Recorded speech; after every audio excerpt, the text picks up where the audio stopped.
Sexta-feira, 19ª semana do Tempo Comum. Evangelho de Jesus Cristo, segundo Mateus, capítulo 19, versículos de 3 a 12. Naquele tempo, alguns fariseus aproximaram-se de Jesus e perguntaram para o tentar: é permitido ao homem despedir sua esposa por qualquer motivo? Jesus respondeu: nunca lestes que o Criador, desde o início, os fez homem e mulher? E disse: por isso o homem deixará pai e mãe e se unirá à sua mulher, e os dois serão uma só carne? De modo que eles já não são dois, mas uma só carne. Portanto, o que Deus uniu, o homem não separe. Os fariseus perguntaram: então como é que Moisés mandou dar certidão de divórcio e despedir a mulher? Jesus respondeu: Moisés permitiu despedir a mulher por causa da dureza do vosso coração. Mas não foi assim desde o início. Por isso eu vos digo: quem despedir a sua mulher, a não ser em caso de união ilegítima, e se casar com outra, comete adultério. Os discípulos disseram a Jesus: se a situação do homem com a mulher é assim, não vale a pena casar-se. Jesus respondeu: nem todos são capazes de entender isso, a não ser aqueles a quem é concedido. Com efeito, existem homens incapazes para o casamento, porque nasceram assim. Outros, porque os homens assim os fizeram. Outros ainda se fizeram incapazes disso por causa do reino dos céus. Quem puder entender, entenda. Mas, irmãos e irmãs, então estamos aqui diante de um texto que ele traz uma expressão de Jesus que, querendo ou não, ela trouxe uma complexidade de interpretação, de disparidade dentro das religiões cristãs. E estamos falando então sobre a relação de um homem e uma mulher, de um casamento, né? E dando passo a partir de que Jesus, no capítulo 2 do Evangelho de São João, levou a união de um homem e uma mulher, o casamento, a magnitude de sacramento. Então vamos falar de matrimônio, né? E falar especificamente da indissolubilidade do matrimônio, né? Essa frase impactante que está no Gênesis, que Jesus hoje traz, que às vezes a gente a recorda com um erro gramatical, e é bom lembrar da forma correta. Aquilo que Deus uniu, o homem não separe. Não é separa, é separe, é imperativo, é ordem, não é dica, não é conselho, é mandamento. Aquilo que Deus uniu, o homem não separe, ele não tem o direito. E aonde que está a complicação desse evangelho? Está nessa fala de Jesus, né? Se um homem despedir a sua mulher, dar a ela uma certidão de divórcio e se casar com outra, comete adultério. Exceto... Aí vem a treta, né? A nossa tradução usa essa expressão, união ilegítima. E é uma tradução ótima, é uma tradução ideal. Mas a palavra que está ali por trás no grego, ela é uma palavra ambígua. A palavra é porneia. É uma palavra que te lembra alguma coisa, né? Pornografia, sem vergonhice, treta, né? E por ser uma palavra ambígua, ela foi traduzida de outras formas convenientes. Então, a pessoa pode traduzir isso por uma infidelidade, um adultério, uma traição. Então, se for assim, então justifica uma pessoa sendo traída dentro de um matrimônio. Ela pode se separar e casar novamente, ela tem o direito de ser feliz, ela não escolheu aquilo, foi o cônjuge que fez a sacanagem, né? Bom, se fosse assim, então a gente precisaria fazer alguns questionamentos, né? Não se esqueça que no capítulo 5 do Evangelho de São Mateus, estamos no Evangelho de São Mateus, quando Jesus no Sermão da Montanha está fazendo aquele upgrade dos mandamentos, você se lembra, né? Ouvistes o que foi dito, não matarás. Quem xingar o seu irmão de patife já está matando e já está lascado. Ouvistes o que foi dito, não cometerás adultério. Eu, porém, vos digo, quem olhar com desejo para uma mulher já cometeu adultério com ela no seu coração. Nesse momento, Jesus também faz referência a essa palavra.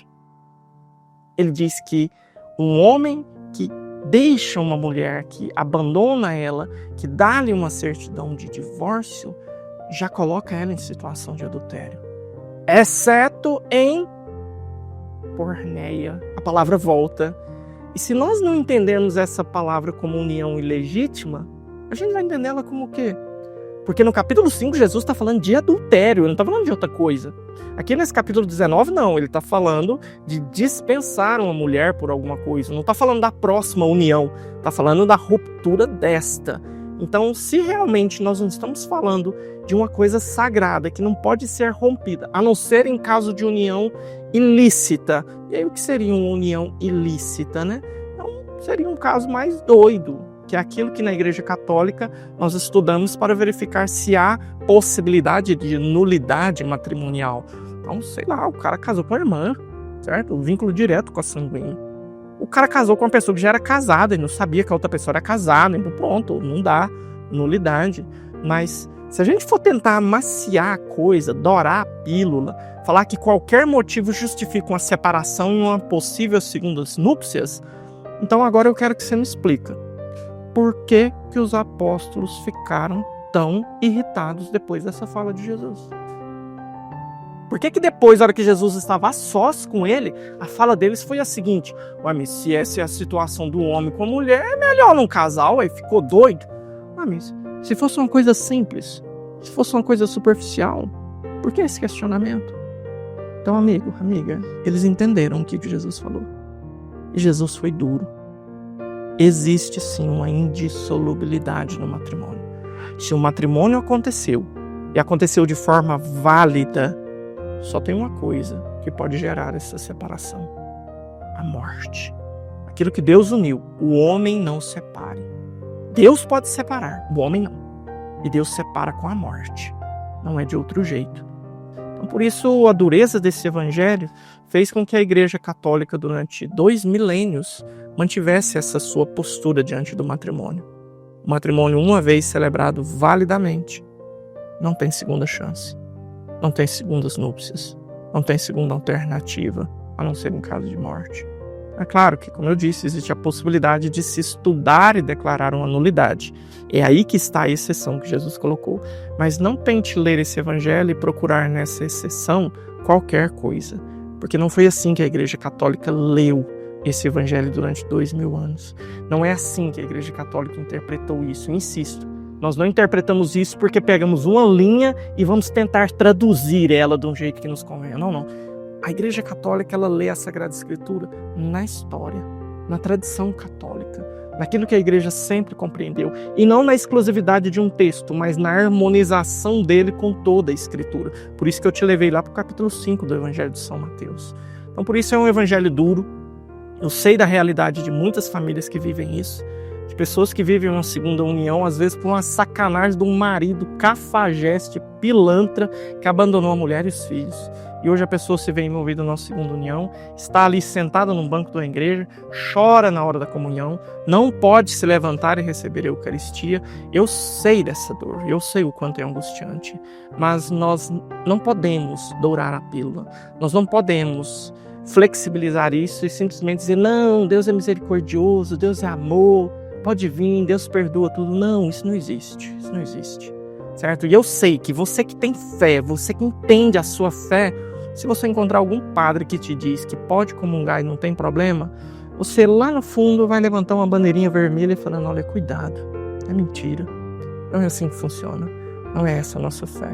Então, se você está numa situação irregular como essas, então, o conselho que eu te dou: procura um tribunal eclesiástico, procura o seu padre primeiro, conversa, ouve. É claro que existe a possibilidade, mas não pensemos em certezas.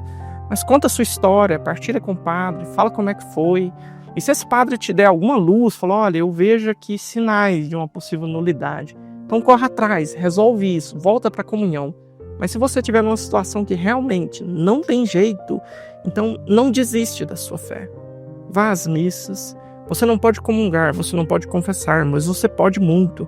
Então escute a palavra de Deus, participe dos encontros que lhe são permitidos, esteja presente, faça aquilo que você pode, para que realmente você não se distancie desse Deus mais do que essa situação já te distanciou, para que em algum momento Deus abra uma porta para você, Deus te permita uma graça que te reaproxime dos sacramentos. Que Deus te abençoe. Em nome do Pai, do Filho e do Espírito Santo. Amém.